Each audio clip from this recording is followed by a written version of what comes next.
One of the things I like to do with this channel, and just in general, is keep consistent with my opinions. When it comes to All Elite Wrestling, AEW, for me, I've kept a fairly consistent stance on it from the start. For me, I like some stuff they do, some stuff I don't really like. Just generally, I'm pretty neutral on AEW. I'd like to say I've stayed that way near enough from the jump. Granted, late 2019, early 2020, I was more in the camp of like really liking AEW. Mid to late 2020, not as much. I was kind of teetering on that kind of, I guess, Richter scale of AEW support, and now I guess I'm back right in the more the neutral and mid kind of area with AEW. That's where I'm at. I keep it fairly neutral, and with that being said, I wanted to make this video today. This isn't like a full AEW video, but really it's going to be a bit of a continuation on my last video where I talked about, I guess, All Out and the kind of stuff that came about from there. But this one has a lot to do with really a couple of things. The main thing is just the landscape of wrestling and how it's changing. I guess that's how I'd put it. Mick Foley, he made some comments yesterday, and he got a really interesting reaction surrounding these comments. Basically, if you didn't see the comments, I'll probably link them in the description. Essentially, in a line or two, the landscape of wrestling is changing. WWE is no longer the A destination. AEW is where pro wrestlers are now wanting to go. That's basically all Mick Foley said, and a lot of that does have merit. I wanted to talk about that a little bit, and then talk about Kevin Owens and Sami Zayn, because I've got some things to say about that situation. So, with that being said, when it comes to the landscape of wrestling, really right now, it feels like more than ever, WWE and the way they've gone about things for the past, 3, 5, 7 years, somewhere around there, maybe more. It feels like how WWE has handled their business, I guess, talent relations, and just generally how they run their business. It feels like right now, in September of 2021, and really most of this year, but at the moment especially, that's really kind of catching up to them in the sense. And now you've got these great professional wrestlers: Adam Cole, Bryan Danielson, Malachi Black, Andrade El Idolo, Ruby Soho, CM Punk, and the list goes on and on and on. Now you've got a laundry list of wrestlers, like doing pretty much a mass exodus of WWE. Granted, Punk left 7 years ago, but for the rest of them, leaving this year, not seeking out mass contracts with lots and lots of zeros in them, in favor of going to AEW, All Elite Wrestling, and focusing on the craft of professional wrestling, focusing on producing great pro wrestling matches, stories, content, pursue their passion, pursue creative freedom. That's what we're really seeing.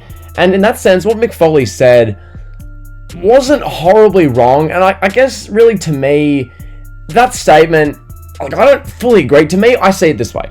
I see WWE as the place you go to really develop a brand in a quote-unquote mainstream sense, really get your name out there, really make more money, be around, the company that has created all the legends of days gone by, that company, okay?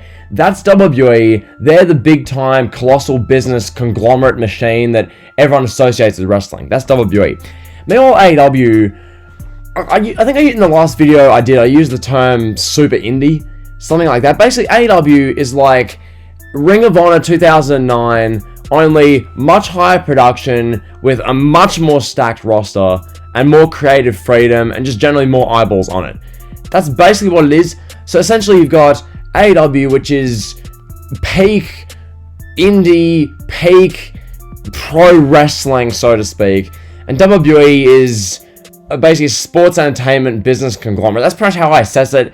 So really, as an upcoming talent, if you're Gable Stevenson, Parker Bordeaux, these types, you're going to want to go WWE. If you're just an up-and-coming guy who wants to wrestle and put on really good matches and you want to pander to Meltzer, AEW's where you go. And that's awesome. Wrestlers have that priority. They have that opportunity to choose that. They have alternatives. They have variety. You don't have to choose WWE. You don't have to choose AEW. It's about what you more so want to be. And I think that's awesome. So that's that. That said, and I guess as a continuation off of that, now we get to Kevin Owens and Sami Zayn. So I was just perusing Twitter yesterday, going about my daily business, just have a quick scroll of Twitter because, you know, see what's happening, see what's breaking, see what's going on. And then I saw the Fightful story about Kevin Owens' WWE contract, and apparently it's expiring at the beginning of 2022, which means, most likely, based on common sense and logic, Kevin Owens, formerly Kevin Steen, will be making an appearance / I guess debut / stint in AEW as of 2022, most likely. So that's now happening, or supposedly happening. And then Sami Zayn, his contract apparently ends like in a couple months as well. So basically now, let me just bluntly phrase it like this. 2 days after Bryan Danielson, Ruby Soho, and Adam Cole all jumped ship from WWE and made a debut and appearance in AEW to start their runs in the company, literally 2 days after that, not even 3 to 4 days after, already the online wrestling community, wrestling journalists, wrestling media are already looking for the next. They want something new, something fresh. They want a new toy in the toy box. And it's just, I don't love it. Like, can we not let Bryan Danielson, Adam Cole, and Ruby Soho have a bit of time in the sun, time in the spotlight? Is this what we're already doing? Is this really just... I don't know, dude. Like, I completely get it. The thought of Owens in AEW, awesome. The thought of Sami Zayn in AEW, awesome. I completely understand.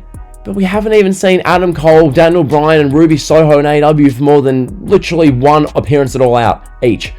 Can we let them, the new fresh toys in the toy box, can we let them have a bit of time in the spotlight before already jumping onto the potential next shiny toy? I get that's how the wrestling community operates. I completely understand.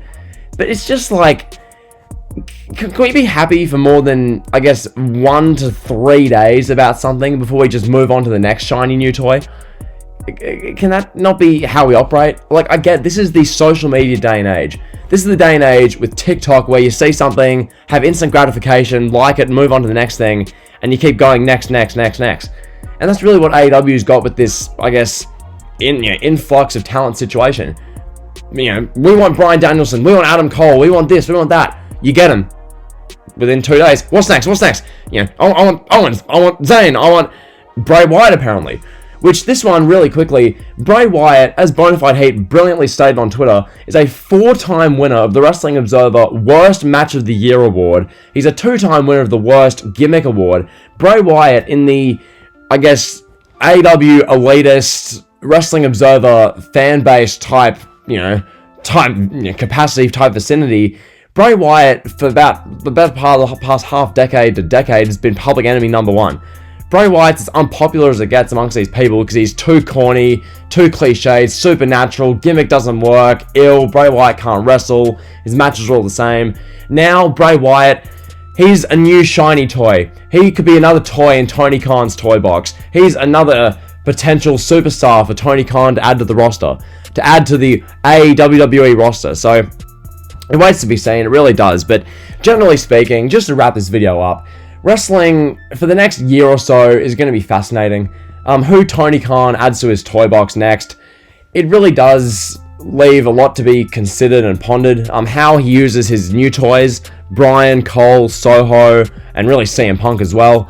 How he uses those toys will be interesting. How he uses his older toys, such as your Jericho's, Elite, Moxley, those guys.